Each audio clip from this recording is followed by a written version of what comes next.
Everybody asking how we doing, say we good. Don't need no one to tell me how to live just like they would. It ain't their business, but they in it, I don't know why. Revolved around my life after I found another.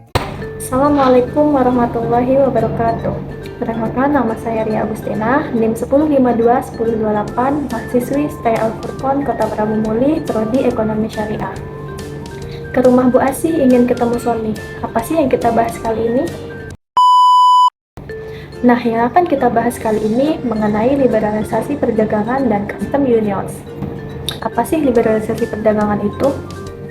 Jadi, liberalisasi perdagangan adalah kebijakan perdagangan yang diambil oleh suatu negara yang mencerminkan pergerakan ke arah yang lebih netral, liberal atau terbuka. Pengertian lain dari liberalisasi perdagangan adalah proses pengurangan atau penghapusan tarif, kuota, dan hambatan non-tarif lainnya untuk memfasilitasi perdagangan bebas antar negara. Tujuan utamanya adalah untuk menciptakan lingkungan perdagangan yang lebih terbuka, kompetitif, yang diharapkan dapat meningkatkan efisiensi ekonomi, mendorong inovasi, dan menurunkan harga barang dan jasa bagi konsumen. Adapun dampak positif dari liberalisasi perdagangan yaitu yang pertama, mendorong pertumbuhan ekonomi negara, pemerataan pendapatan masyarakat, dan stabilitas ekonomi nasional. Yang kedua, menambah devisa negara melalui bea masuk dan biaya lain atau ekspor dan impor. Yang ketiga, mendorong kemajuan ilmu pengetahuan dan teknologi dalam negeri, terutama dalam bidang sektor industri.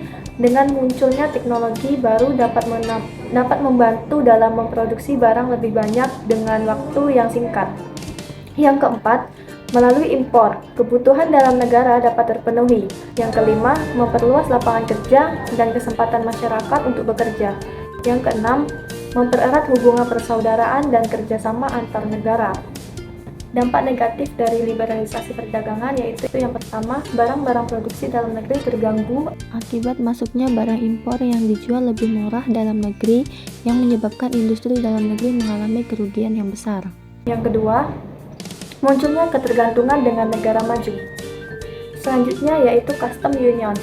Custom unions atau serikat pabean adalah perjanjian antara dua atau lebih negara tetangga untuk menghilangkan hambatan perdagangan di antara mereka dan untuk menetapkan tarif yang seragam dengan negara-negara non-anggota. Tujuan utama dari serikat pabean adalah untuk meningkatkan perdagangan barang dan jasa antara negara-negara anggota, menghilangkan hambatan perdagangan, mengurangi beban administrasi dan keuangan yang ditanggung oleh bisnis di negara-negara anggota. Serikat pabean memberikan 3 keuntungan bagi anggota serikat. Yang pertama, serikat pabean mendorong perdagangan antar anggota dengan menghapuskan atau menurunkan tarif secara drastis.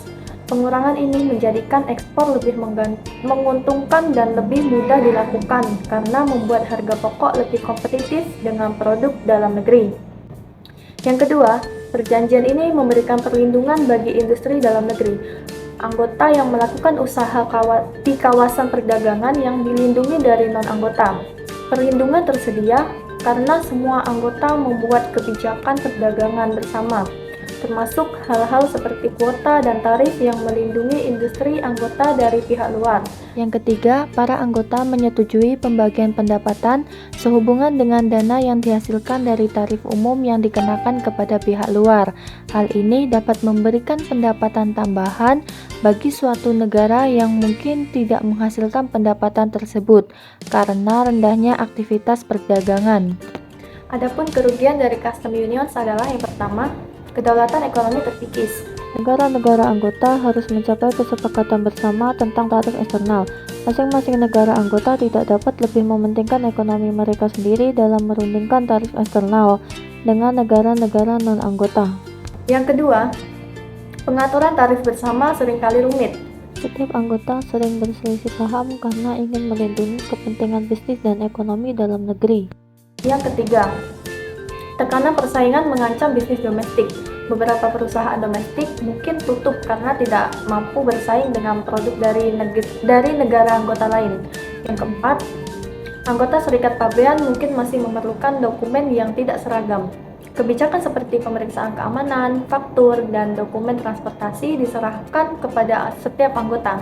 Jadi, Meski tarifnya nol, eksportir harus menghadapi kerumitan dokumen impor.